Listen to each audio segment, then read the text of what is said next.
welcome to MINDtalk, where we like to bridge the disconnect between what brain science knows and what people do. Well, this week I'm speaking to you from La Gomera. It's one of the small islands, part of the Canary Islands, just off the west coast of Africa. Well, this week I'd like to speak about the phenomenon of groupthink. Now, groupthink is just that. It's when people who are working together tend to start to act, behave, and think in the same way. It's almost a coordinated effort. Now, this effort itself is unconscious. We tend to sway towards this. Now, groupthink can be dangerous in the sense that even though individuals disagree, because they feel part of the group, because of the social brain, they will tend to go along to whatever's said. Now, I'm going to give a couple of examples of this. Now, a couple of weeks ago, or a few episodes ago, I spoke to the fact about the social brain. And if we're not aware of the social brain and communicate clearly with feedback and expectations, well, this can create dissension in the ranks. It can create that crack in the sheet ice that I spoke about. Well, groupthink is on the other side of that spectrum. If teams are not aware of groupthink, well, this could be deleterious to that team. How? Well, in the sense that individuals feel they need to speak up, but because of the peer pressure, because of group pressure, they feel that they have to think a certain way. So they may disagree individually, but as a group, they will just go along with whatever. Now, this is okay if you don't want dissension or if you don't want disagreements, but this harmonious thinking is dangerous in the sense that sometimes critical information that needs to be shared, that could actually influence the decision or a direction a team is going, is thrown out the window because they don't want to break rank with the groupthink. Now, one of the most infamous cases of groupthink happened in 1978 in Jonestown, Guyana. There was a cult, and that cult's leader name was Jim Jones. Now, 900 people drank a concoction of tranquilizers and cyanide to follow this man to their death.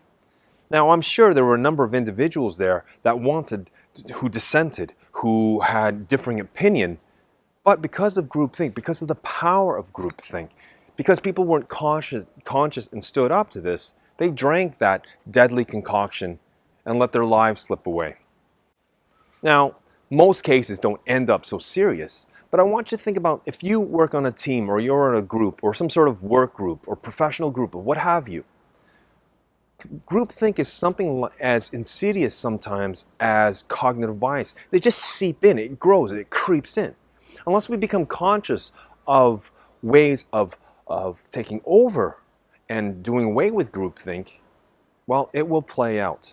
Jon Ronson, in his latest book, So Now You've Been Publicly Shamed, he gave a really good example of this in social media. Now, there was this woman from London. She was a PR lady.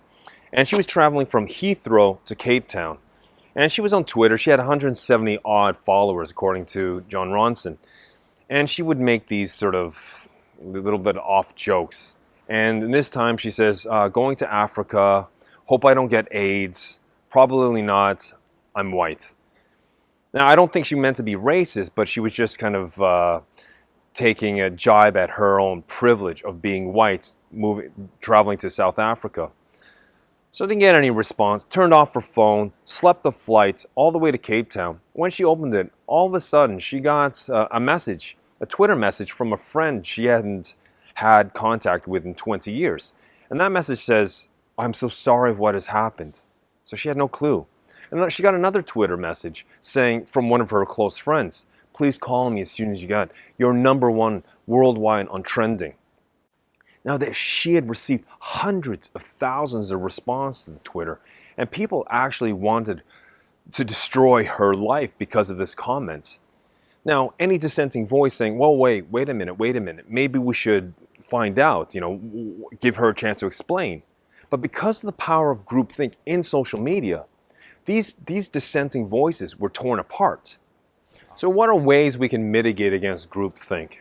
Well, there's a number of ways, but I'll speak of 3 here. One is if before a meeting, you get everyone to write down what their opinion is about a certain direction or about a certain decision. Keeping it anonymous. A second way is to sometimes have a vote, an anonymous vote on something. because this allows people to then feel free that they can speak up, or they can at least vote anonymously about what they think the direction should be. Now, a third way is to sometimes play devil's advocate, where you actually assign a person in the group to say that, look, the emperor has no clothes, to actually say something, to he or she is the actual voice of dissension. And this will help encourage constructive conflict within the group, so people feel that they can debate points, that they can question reasons, and they can ask, why are we going in this certain direction? And thus, information that could be pertinent to a decision gets put on the table instead of thrown out the window. Well, until next time, keep well, and we'll speak soon.